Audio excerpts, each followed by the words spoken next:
Parang Yeah. it's a parang you can Martial law. like, yeah, that's not good. Parang wala kayong takot sa Diyos. 'Di ba parang kayo yung feeling nyo, kayo yung nagiging Diyos. Naramdaman ko yun.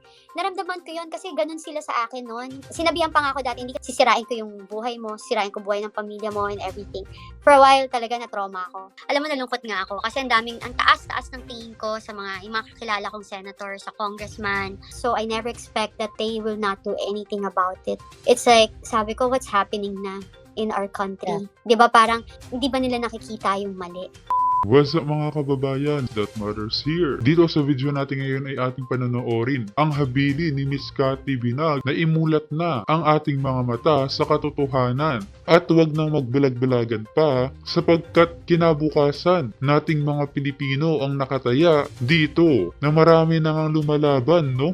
At nagsasalita patungkol sa mga karahasan at kahayupang ginagawa di umano ng administrasyon ngayon sa loob at labas ng bansa. Napapayag ba kayo mga kababayan na sa 6 na taong panunungkulan nito ni Bongbong Marcos, dededmahin na lang tayong mga ordinaryong mamamayan? Tulad na lamang ng ating nirequest ng sambayan ng Pilipino na mag-follicle test ito dahil nga sa kanyang pagpupulburon na nakumalat sa social media. Pero magpahanggang ngayon, dedma pa rin siya patungkol dito. Kung kaya naman, inunahan na nga ni Sir Paulo Duterte na sumailalim sa comprehensive drug test na negatibo ito sa paggamit ng pulburon. Kung kaya naman, kailan kaya magpapadrug test itong si Bongbong Marcos?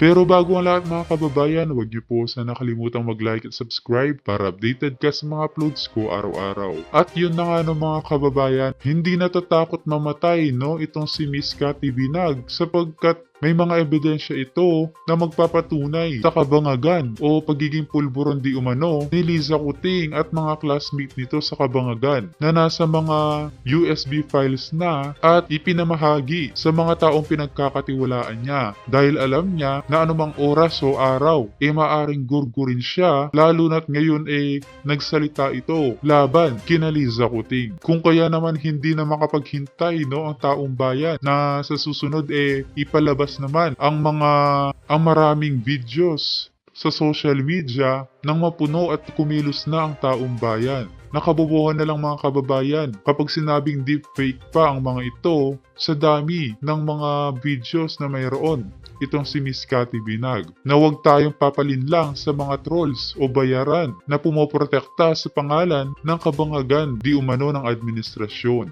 Kung kaya naman hindi ko na patatagalin pa, heto na ang buong video. Mag-hire ang mga government na mga trolls na nandyan lagi na ibabash ka. So, expect mo na yan. Marami yan sila. They're funded by the government. Pero kasi nabanggit, gusto ko pag-usapan yung USB Very interesting. So, ito ang mga USB na ito. Marami ba kaming aabangan dito? I know, I talk about you, kung ano yung mga content nun. And I'm giving you time kung kailan ka ready. So, may kaabang-abang ba dito sa mga USB na ito na just in case? Kumbaga, nasabi mo na kung ikaw ay gugurgurin nila, saktan ng pamilya mo, kung ano pa man, na naikalat mo na itong mga USB na to sa mga taong pinagkakatiwalaan mo. So ito bang USB na ito ay kakabog sa bangay, kakabog sa sambayan ng Pilipino? Oo, kasi ang daming madadamay. Oh ang daming lalabas na kung sino-sinong kasama nila. So basically, parang kapag may nangyari sa akin, maraming madadamay. Marami kasi nandun lahat. Alam mo yon, andun lahat. Kasi right now, ang pinag-uusapan lang natin, isa 'di ba? 1, 2, 3, 4, whatever. Eto marami to. Alam mo yon, parang nandun lahat. At saka, accumulated to Kasi I was supposed to file a case before. So, alam mo yon, kasi parang, tas then I pray for it. Sabi ko, wag na lang. Tas parang, ayun, ganun lang. So, this is actually like, kasi before nga, di ba, nabubuli na ako. So, I prepared for it. Tapos yung pinaka talagang sa akin, yung talagang sinabi ko na napakawalang hiya ng mga taong ito is yun nga, yung nasa Amerika ako. Tapos yun nga, yung binenta namin yung bahay namin. I thought, diba, maghihiwalay kami, paghahatian ng maayos, na lang, whatever. Dapat kaya isusurrender ko yon. Binastos lang talaga ako ng brother-in-law ni Inigo Sobel. So si Inigo Sobel is kaklase rin nila, di ba? Oo, kasi best friend yun ni Tony Boy magkakaklase sila. Okay, go. So, nung nandun kami, si Inigo mabait yan ha. Actually, mabait siya kahit naggaganyan siya. Pero siyempre may pitik kapag lasing or whatever. Mm, So, um, nung umpisa love nila ako, eh. Alam mo mm. yun, sa Oo, kasi umpisa, kasi oo. oo, kasi cute ka, eh, tunay na cute. Hindi yung Pero isang even cute, okey. pero kasi ano, it's funny Hmm, kasi when it's true, like yung sinasabi mo na mag-expect na ako na maraming mamba-bash sa'kin, yes, maraming marami maninira 'yan, sa'kin. Well, it happened to me. May gumawa na nga ng account ko sa worldpress.com na sinisiraan ako and everything. And alam ko rin kung sino. Kasi okey. may kilala rin naman ako sa intelligence. Pina-check namin 'yan, eh, and Mm, hindi ko lang talaga siya mapakulong kasi nga malapit sa ex ko.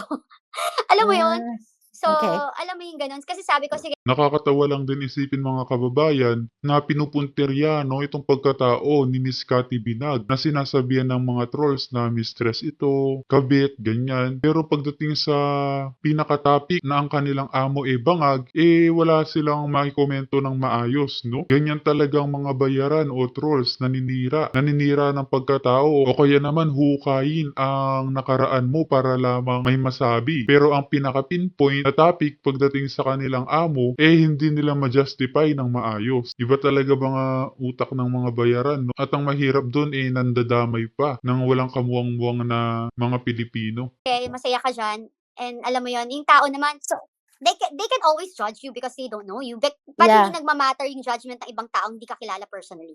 Ako that's kasi true. gano'n, dedma, delete mo lang 'yan. Huwag mong patulan, hindi ako mag-e-engage, bahala kayo sa buhay mo, pagod kayo. Yeah. Alam So, mo di 'yun? naman mawawala 'yan. Whether you do good, meron pa ring Yes, bashing talaga. Lalo na kung 'yan ay yes, funded ng government. of So course. yeah, 'di ba? So, ang ang expect natin diyan yung safety mo, okey? Sabi ko nga Mm, sa'yo, nagwo-worry mm, ako sa'yo lalo na ngayon narinig ni Lisa na may USB ka mm, at saka mm, narinig ni na inamin mo mismo dito na inalok ka ni Lisa mismo na kung gusto mm, mo ng pulburon. So, sabi ko mhm, napakabigat ng revelasyon mo. For sure mm, headline 'yan sa lahat. For sure mamaya mm, pagkatapos natin o baka ngayon nagba-vlog na ang mga vloggers dito sa iyong revelasyon, mm, aasahan mo yeah, 'yan, TikTok, so, lahat ng social media. Sabi ko nga, mhm, very powerful ang revelation mo. Kaya mo itong mhm. tayuan sa korte 'pag dumako tayo sa korte. Oo naman, I'm speaking my truth. It's my story, 'di ba? Parang walang nagbayad sa'kin, hindi ako troll, hindi Mm, ako malapit sa Duterte, hindi ako malapit sa kanila. Experience ko 'to based on my relationship with my ex. I'm a witness. Kuha mo? Parang kaya yeah, nga ang sinasabi ko palagi dun sa iba rin na nasaktan kayo, na-bully kayo and everything, this is your time to come out. Kasi para at least mabigyan ng magbigyan kayo ng justice ta's na matutulungan niyo pa yung bansa. 'Di ba? Parang wala akong dinidepensahan. Even, nakakakilabot even yung nangyayari kay Pastor Kibuloy. Parang yeah. it's a parang you can Martial like, law. yeah, that's not good. 'Di ba parang it's a religious group. Parang wala kayong takot sa Diyos. 'Di ba parang kayo yung feeling niyo kayo yung nagiging Diyos. Diyos, Naramdaman yeah. ko 'yun. Naramdaman ko 'yun kasi gano'n sila sa akin no'n, yung parang hindi ka Mm, na sinabihan pa nga ako dati, "Hindi ka na magkakaroon ng boyfriend. Sisiguraduhin kong masisira ka, hindi ka magkakaroon ng boyfriend. Hindi ka na sisirain ko yung buhay mo, sisirain ko buhay ng pamilya mo and everything." For a while talaga na-trauma ako. Tapos parang, sabi mo nga 'pag nasa dugo mo, tapos parang I guess nung talagang naging malapit ako kay God, wala, eh. Parang Tignan niyo mga kababayan, galing mismo kay Miss Cathy Binag na naging business partner for 10 years ng mga Marcos Araneta na tila'y martial law ang friendship na meron sila. No? Kung doon pa lamang mga kababayan, nararamdaman na ni Miss Cathy, paano pa kaya tayong mga ordinaryong mamamayan? Tignan yung ginagawa ngayon kay Pastor Kibuloy, kay Vice President Sara Duterte. Di ba? Political harassment ang ginagawa sa kanila dahil ang tingin sa kanila malaking banta sa seguridad ng kanilang kapangyarihan sa loob ng Malacanang. thy will be done, God, whatever. 'Di ba yeah. parang, it's you, I already surrender my life to you. At least kung mamamatay ako kahit, Wow. 'di ba yung spirit ko at least May malinis. may Alam mo may yung gano'n? nagawa ka, oo. Yeah. So wow. So even before pala you speaking up here, may death threat ka na pala talagang nakukuha dito sa mga taong Oo ito? naman, oo naman. Tsaka yung pambabastos ng yung mga ine-expect ko na 'di ba lumapit ako, like yung kunwari, "Puwede mag-usap ba kami? Tulungan niyo naman ako," ganyan. Gusto ko mag-usap kami para masarado namin 'to ng maayos. Lahat na nilapitan ko dinededma ko. Yung talagang yung grupo na 'yan parang wala lang silang pakialam. Ta's dun ko na-feel na, alam mo 'tong mga 'to, kaya realization realization ko rin 'to now na I need to speak my truth. Kasi baka for sure hindi lang ako. Alam ko namang hindi lang ako. Kasi maraming kumo-contact sa akin. Alam mo 'yun? So, Yeah, alam yeah. alam ko hindi lang ako. So, parang kailangan lang wag ho kayong matakot. Hindi Pero hindi sila ano, pero hindi siyempre sila 'no, yeah, hindi sila Diyos. hindi sila Diyos. 'Yun, sa Diyos lang tayo Kathy, matakot. Kathy, for sure maraming nakakakilala sa'yo sa circle Hmm, nila, sa hmm, Forbes Park, sa Dasmariñas, kung saan man, yeah, sa mhm, Davao, sa mga sa circle nila. mhm. Ah, ulitin ko uli yung tanong, bakit ka nagdesisyon na magpa-interview sa akin? Hindi ka ba natatakot na parang, si Maharlika, nganga-bells nito. So, nung tinanong kita, tinext kita na, "Are you willing to speak up?" Hindi ka nagdalawang isip, eh. Hindi. Sabi ko nga sa'yo, if you're telling the truth, hindi ka magdadalawang isip. At saka 'pag buo yung puso mo, and you know that yung si God na yung nagpu-push sa'yo to do it. Kasi hindi Wow. hindi naman 'to hindi naman 'to ano bang motibo ko? Hindi naman ako politician. Hindi naman ako yun nga, Hindi, I am just a simple unang-una, human being. unang naman hindi naman kita binayaran dahil, No, I don't bonggang-bongga ka. Ko I don't ay, know you nga. Matatawa ayoko ka. na.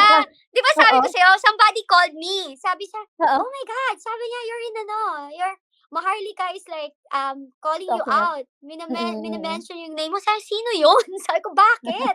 Sabi Oh, ko, 'di ba? "Watch it, watch it." Sabi ko, "Ha?" Sabi ko, "Talaga? Ano raw? Yung mga post mo, ano ba ginagawa mo? Ano ba pino-post mo?" Sabi ko, "Nothing. I'm just sick and tired of this BS." 'Di ba? Parang, Mm. sorry, BS talaga, hindi ko Yeah, yung it's parang okay lang. Mas mabait mapapagod. ka pa nga, alam mo naman ako, hindi lang 'yan ang kaya kong sabihin. But anyway, Oo, naku, thank you so much for your time, yeah. and I hope mauulit pa natin 'to, and I hope sa susunod yung USB ng ilalabas natin.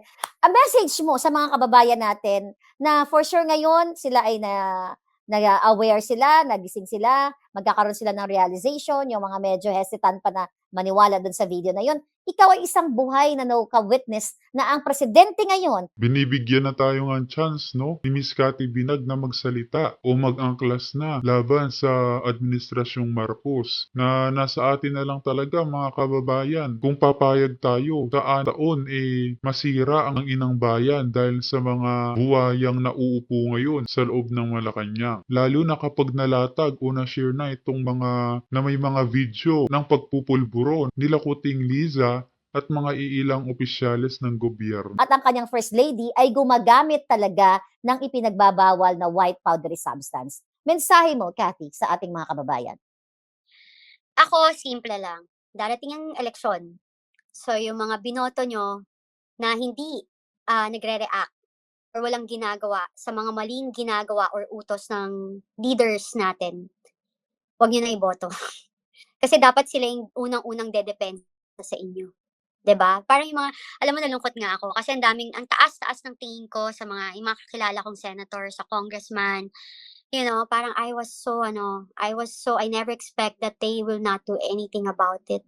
It's like, sabi ko, what's happening na in our Yeah. country? 'Di ba parang, hindi ba nila nakikita yung mali? 'Di ba? Takot ba because of the budget? Mhm. You can always like do something about it. Magkaisa lang sila, oh. Kahit sinong leader, sinong Ang nakaupo dami diyan na kaya nilang niyong pera. exactly. Ang dami na niyong pera. How much more do you want to live a life? Parang, alam mo, sabi nga, 'di ba, hindi ka sisingilin ngayon, maybe ikaw, pero sisingilin ka dun sa mga bagay na yung pinaka-weakness mo, dun ka tatamaan. So ako yun lang, sa mamamayang Pilipino, wag po kayong matakot. Kasi ang social media, lahat diyan nananakot lang madalas. 'Di ba? Kasi True. especially all of us, hindi tayo sanay, 'di ba? Kasi kung may mangyayari sa'yo, hindi na i-a-announce, may mangyayari, hindi ka na ite-threat, gagawin na lang nila, 'di ba? Parang Yeah, bigla ka na lang mawawala or anything. Basta that's ako, 'pag nawala ako, alam niyo na kung sino sila, 'di ba? well, Gano'n lang kasimple. ibigay mo sa akin yung isang USB at Oo, oo. anyway, naku, alam mo, napaka-komportable kung, sabi ko nga sa'yo nung tine-text kita, sabi ko, "Parang matagal na kitang kakilala." Parang nag-click kaagad yung personality dahil sabi ko nga siguro pareho tayong DNA ng mga katipunero. Anyway, maraming maraming Correct. salamat sa'yo, Miss Cathy, and, please take care of yourself. We're here, andito ako, at, for sure matatakot silang galawin ka dahil sabi mo nga, 'pag may nangyari sa'yo, wala ng iba kundi ang gobyerno ni Marcos at ni Lisa. Dahil ikaw mismo lahat dito sila. sa araw na to, lahat Yeah. sila na mga nakapaligid Mhm. sa kanila. Yes. Lahat ng mga kaklase niya sa Pulburon, yun lang ang pwedeng gumalaw Exactly. sa'yo. But Mhm. don't worry, 'di ba? Merong Diyos at merong taong bayan na poprotekta sa atin. Thank you so Amen. much, ma'am. Thank you Thank very you. much. God bless, and God bless po sa inyong lahat. Pagdasal po natin yung bayan. Thank you. Thank you so much. Ayan, maraming salamat. Paki-share nyo lang po yan. Grabe yung revelasyon ni Miss Cathy. I hope may kasunod pa at sana mapadalan tayo ng USB. Anyway, see you soon!